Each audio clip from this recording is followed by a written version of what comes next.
Well, the last mock review kind of exhausted me, so I had to gulp down some tea, and, well, yeah, I've had this thing for like a decade, so, or less, I don't know. I might have to fill this up, because I need water. I need water. I need to drink water. So, anyway, I'm TheZOMBIEJ. And, well, anyway, yeah, so I have another mock review for you. And also, this one comes with a bit of a story with it. So, obviously, you remember my mock showcase I was showing off of 4 different mocks. A couple of them were Matoran sized, and the other 2 were revamps of G2 Toa.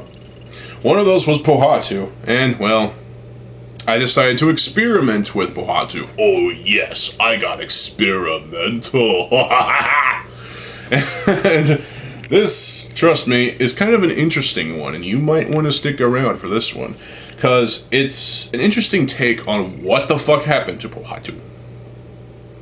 So, Pohatu Master.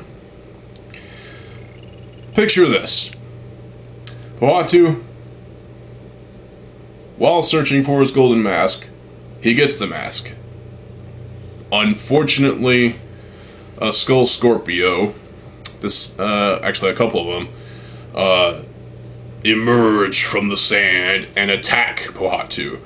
Unfortunately, their pincers grabbed onto his mask, both of them, and infected him. Infected the mask, which then leaked into his brains and really just kind of morphed him a little bit, and gave him a new mentality.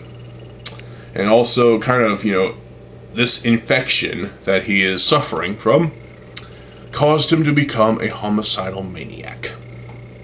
Yeah, Pohatu goes on a killing spree, and his first target was, well, actually, his first target was those 2 Skull Scorpios.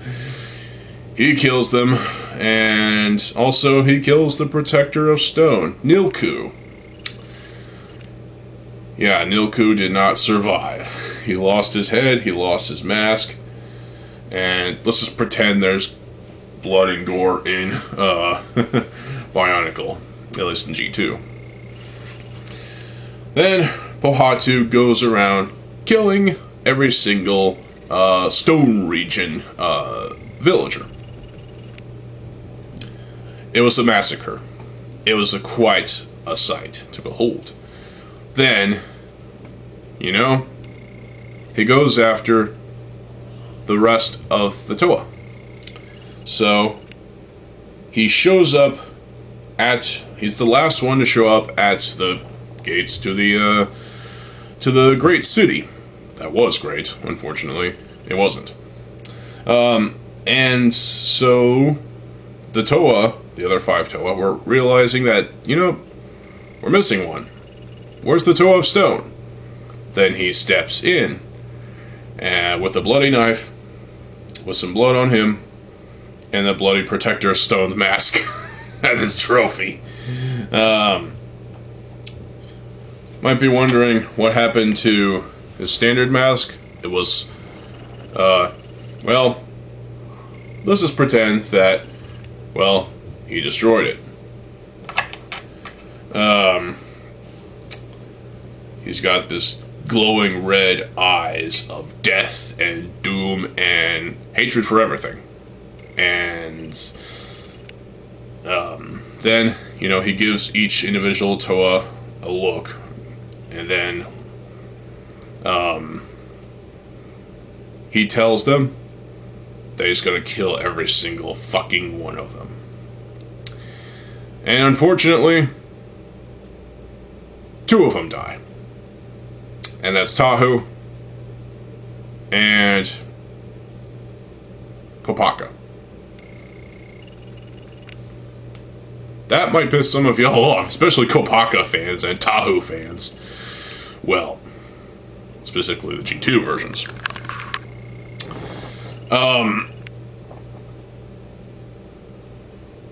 Yeah, so he stabbed the living shit out of Kopaka. He stabbed the living fuck out of Tahu. And Onua tried to subdue him by smacking him in the face with his hammer. Unfortunately, Pohatu dodged and then, made his way towards Onua, then stabbed him right in the... I'm not even going to go there. But yeah. And Onua made a sound, and that kind of made Liwa laugh for some reason. He giggled. And Gale smacked Liwa. And, well, then Liwa goes after Pohatu with his axe weapons. They're not real axes, they're just, what the fuck. And then, Pohatu trips Liwa. He falls, accidentally impaling himself with one of the sword ends of his weapons. Right through the stomach. Oof. Oof. Yes, indeed. Then, Pohatu rips his knife out of Onua's. Yeah. And, well, okay, it's a dagger. Whatever. He rips it out of him. That's what she said. And he proceeds to behead Liwa, in which he succeeds. Gale is traumatized by the horror she witnessed, and so she basically flushes. She uses her water powers to flush the lower skull spiders out of the way, and she runs like hell to find Akimu. Unfortunately, there's an army of dead waiting for her. Oh, this is quite a horror show of a story, don't you think? But hey, keep listening. So after the beheading of Liwa and his prior impalement, Onua, Pohatu sees Gale running towards the city, and she makes it to the city. She makes it to the gates, the actual city itself. Pohatu, angry, attempts to walk his way to to go get Gale. Unfortunately, Onua's still alive. And, well, actually, that might be a good thing, because Onua still has his hammer, and so he, while using one hand to clench his... Yeah. He grabs his hammer with the other hand, and decides to try and subdue Pohatu once again. He fails. Pohatu kicks the hammer out of his hand, and it lands in his other hand. Pohatu's other hand. You can guess which one that is. His left hand. Anyway. And so, Pohatu, with blunt force, smacks the living hell out of Onua. He bludgeons him to death. And then he beheads him. And as this is going on, Gale is fending off Skull Warriors. Actually, that's not even good enough. She ignores the Skull Warriors and runs like hell to find Akimu. The Skull Warriors are like, what's she running for? What the hell? What the hell's going on with her? Well, then Pohatu made his way, finally, apparently, to this, the city. And, come on, camera. And, well,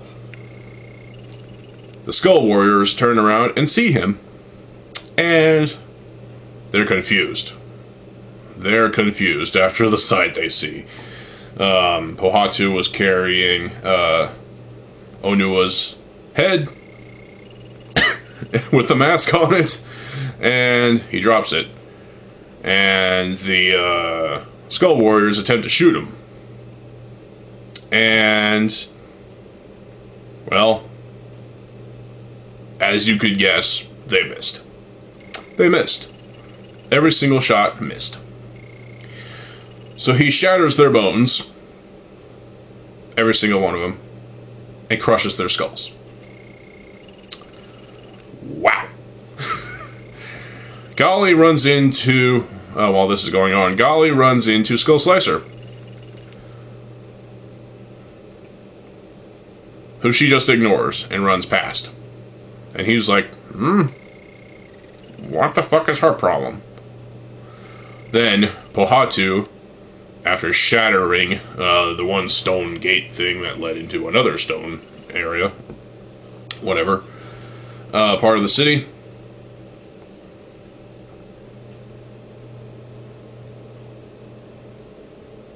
he kills, well, again, Skull Slicer.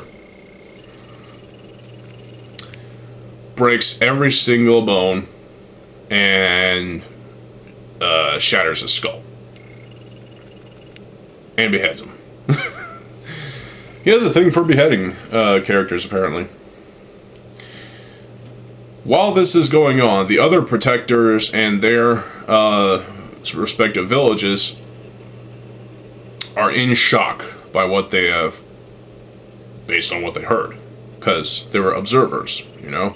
There were villagers from a couple of other villages that were observing the horror. And, well,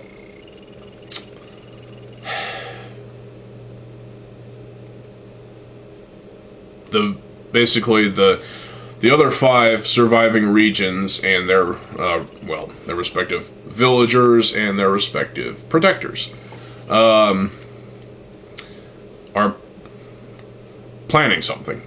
They're trying to come up with some way that they could possibly defeat Pohatu. And, well, actually, you know, for the most part, try to cure the infection that has infested his brains. Unfortunately, yeah, this has gone pretty dark, hasn't it? Well, while that's going on, Golly runs into Skull Basher. Basher is, you know, kind of, he's kind of pissed, obviously, because he's working for Skull Grinder, and, well, that's not a good reason to be pissed, but hey. So he attempts to, well, kill her with his axes. He fails, as she flushed him out of the way, and basically, you know, threw him over towards Pohatu, and then Pohatu proceeds to murder him. Golly finds, she goes to the forge and finds Kulta, the Skull Grinder, in which he's about to melt Akimu's mask. She puts out the fire, but, you know, obviously eliminating Skull Grinder's plan. But things take another turn for the worst. Skull Grinder, Kulta, puts the mask on, and yeah. So, at this point, Akimu is seen, well, obviously he rose from his tomb while Golly was, you know, going towards or at least going into the forge. So he makes a mad dash to help her, and he finds her confronting Skullgrinder, and apparently he's too powerful for just Golly to fight. And at this point, given how scared, how frightened, how horrified, terrified that Golly is right now in this situation, she can't defeat Skullgrinder. So she basically just kind of throws in the towel. She throws her weapon aside and breaks down crying. Breaks down crying. Oh my god. And, she's doubting of her purpose on Okoto, doubting of this mission that she was sent on, and, she was just, kind of lost at this point. And, well, Pohatu arrives, before Ikimu tries to, encourage,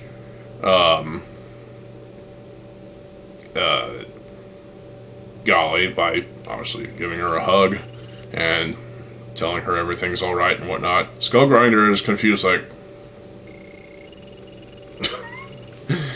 and at this point Golly is just bawling her eyes out. It's like, wow. If I was right there, I would be like, I've never seen my favorite Toa cry like that before. This is insane. Pohatu shows up. And, yeah, or shall we say anti-Pohatu, because, yeah. Well, Skullgrinder sees him, and he's coming this way, towards the three individuals that are right there, by where the fire was. And Skullgrinder takes off Ikimu's mask. Well, the mask of creation. Puts on his own mask and gives Ikimu back his mask and tells him, take it now. He takes it, he puts it on. Goes back to, caressing Golly. Then Skullgrinder takes his weapon, his big freaking mace-like weapon. It's not really a mace, it's just kind of like, I don't know what it's supposed to be.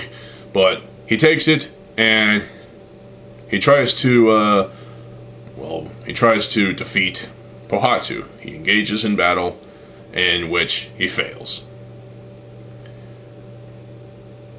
Pohatu, as Skullgrinder was coming towards him, he slides under Skullgrinder, then stabs him right in the back and breaks his neck. And at this point, the Skull villains seemed kind of, worthless at this point.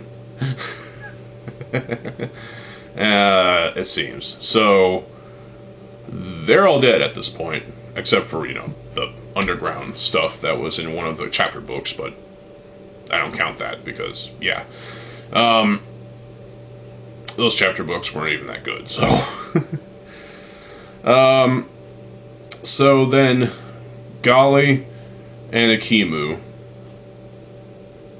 are just, they turn around, they see Pohatu just annihilating the Skullgrinder, and Skullgrinder got grinded, basically. Pohatu then turns his head towards Golly and goes after her. Oh no, what's going to happen to our poor Toa of Water? Well, Ikimu gets in the way. He defends Gali. He tries to talk down to Pohatu and tell him that he needs to stop this. And, well, Pohatu doesn't listen. He keeps coming forward. So then, well, Ikimu pleads to Pohatu, tells him to remember who he truly is and what his true purpose was. He's a Toa, not a killer. Then Pohatu, hearing these words, thought about it.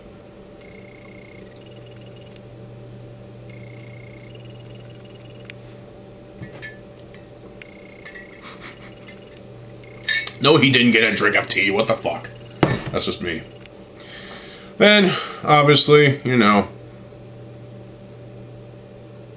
as Pohatu was thinking, and obviously he took his blade and showed it to himself, and it was like, and he saw his gleaming face, anti-face, in the blade, and his reflection, and it was like, what have I become? What have I become? Gali walks up to Pohatu and encourages him to take his own life. If the infection, if he wants to stop the infection before it, you know, completely just destroys his body, as it's already destroyed most of his mind, then he needs to stop. Unfortunately, given all the death that Pohatu has caused at this point, he kills himself. Right through the heart. And, well, first he takes off his... Well, no, he doesn't take off his mask. He just kills himself. And after he falls to the floor, bleeds, and the infection dies at that point. The infection that permeated Pohatu's mind dies along with him.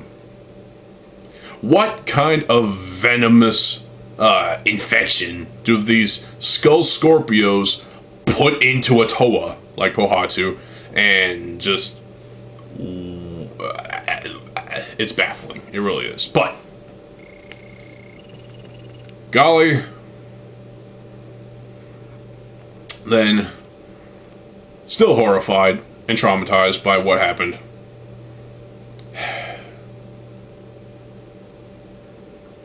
turns around, falls to her knees, and cries some more. Ikimu, obviously, you know, is giving her words of encouragement and whatnot, and being, you know, prosperous, or giving her prosperity, and just, yeah. Unfortunately, she is the only Toa left at this point. She's the surviving Toa, and, well,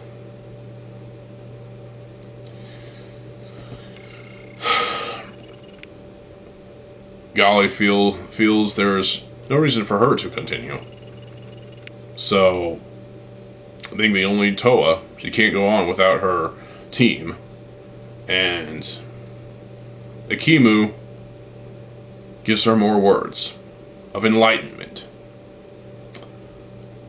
She can be, like he says, that she can be the sole hero of Okoto.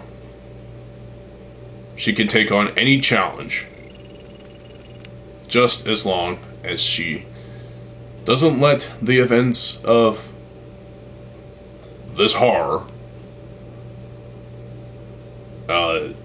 destroy her mentally.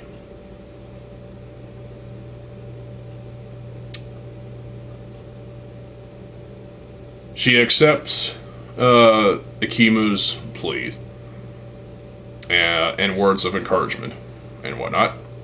And she hugs him. He hugs her back. The other 5 protectors, well, they enter the forge and, well, they see what's going on and what happened, and Ikimu explains. Gali, with her golden mask, is now deemed the true hero of Okoto. Even though Pohatu was the one that defeated the Skull villains.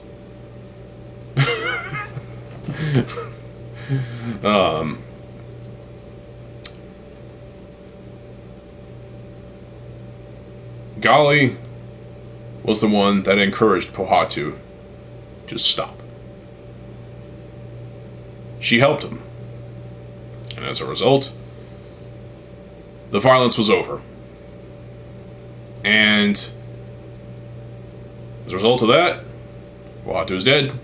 The other 12 are dead. The entire stone region is now depopulated. Except it's littered with corpses. That is sad. And so, the next day, there was a lot of mourning. And there was a lot of, crying and rebuilding. There was a lot of rebuilding that was being done. The bodies of Pohatu and the other 4, Toa, Tahu, Kopaka, Liwa, and Oniwa, were buried ceremoniously. The Skull Villains' corpses, well, they were just buried. They were just buried in a mass of bones and dust and whatnot. The city was cleaned up, and Gali helped, obviously. After all this was done, she received an upgrade, and what would become Gali, Uniter of Water. And, well, even though there's still the creature of stone somewhere hiding after all this murder happened, the only creature she can really interact with now is Akita. She can talk to all of them, obviously, but Akita is the one that... So, but this is for another day, obviously. So, proud to have gotten the upgrade. Still a little bit traumatized after what happened the previous day, well, with Pohatu and whatnot. But she says to herself that she will not let this destroy her, that she will continue on and be the sole protector of the island of Okoto. The end. For now, at least. There's a sequel. There's a sequel to the story. Yep. That was quite a hell of a story, wasn't it, folks? And yes, it only took 29 minutes to get to this point. I need some tea.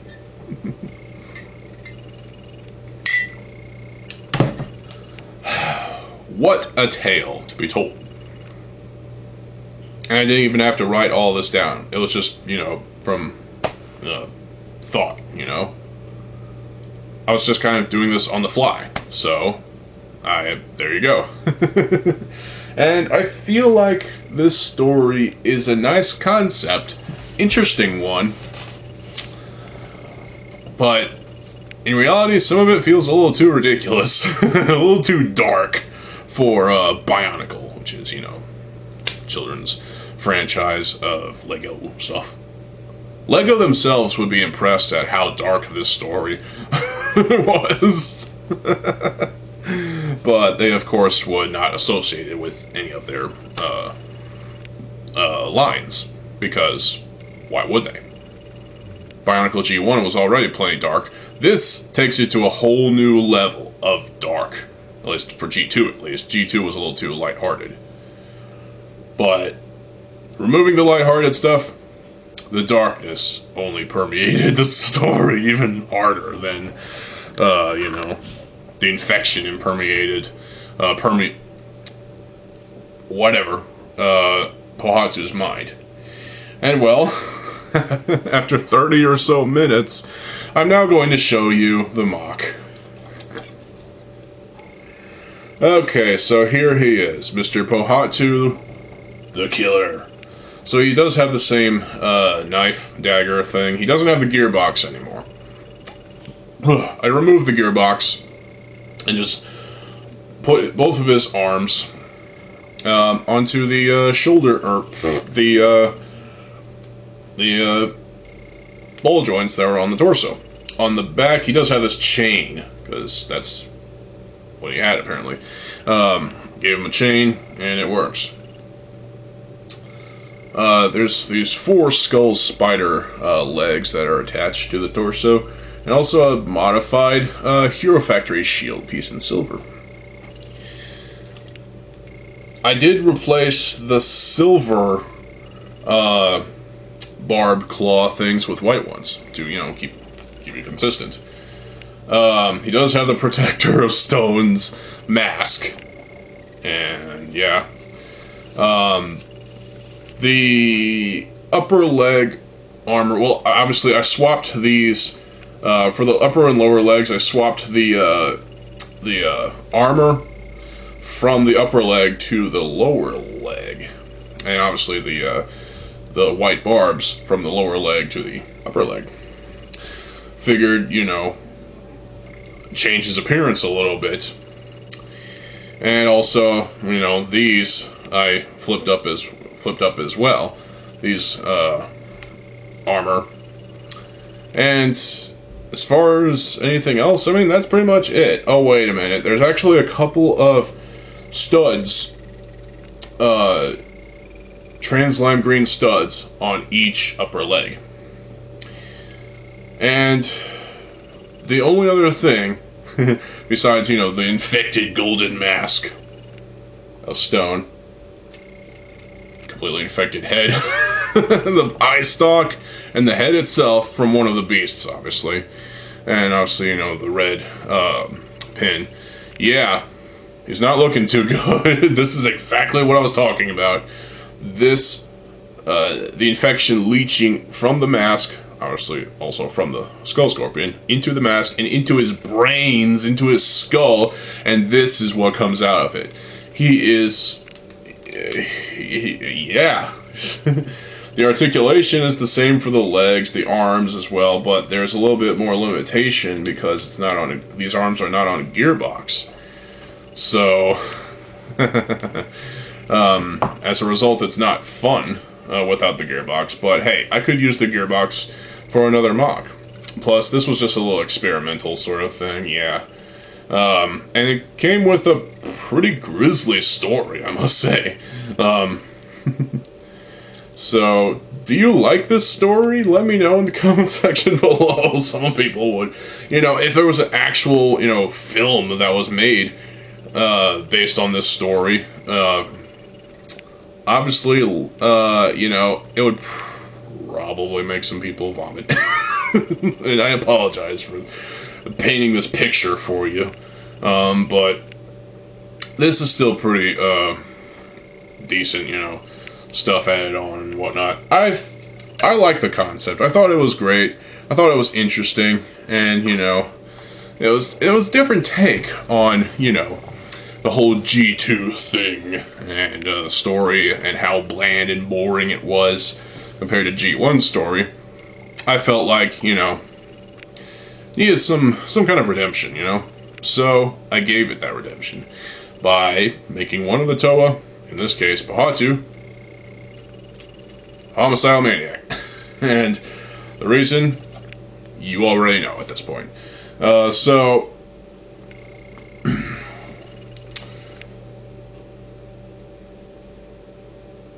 after credits scene. All Skull Scorpios were wiped out.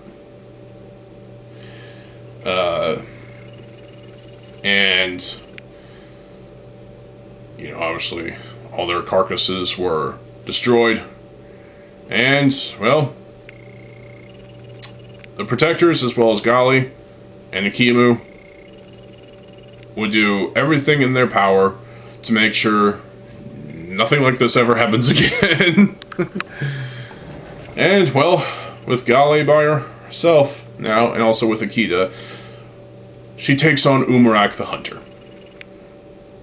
And she kicks his ass. Because she can.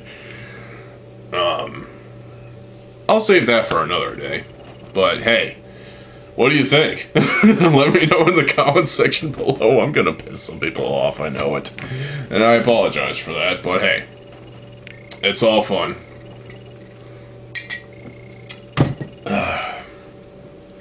So yeah, this video is way too long, but hey, the story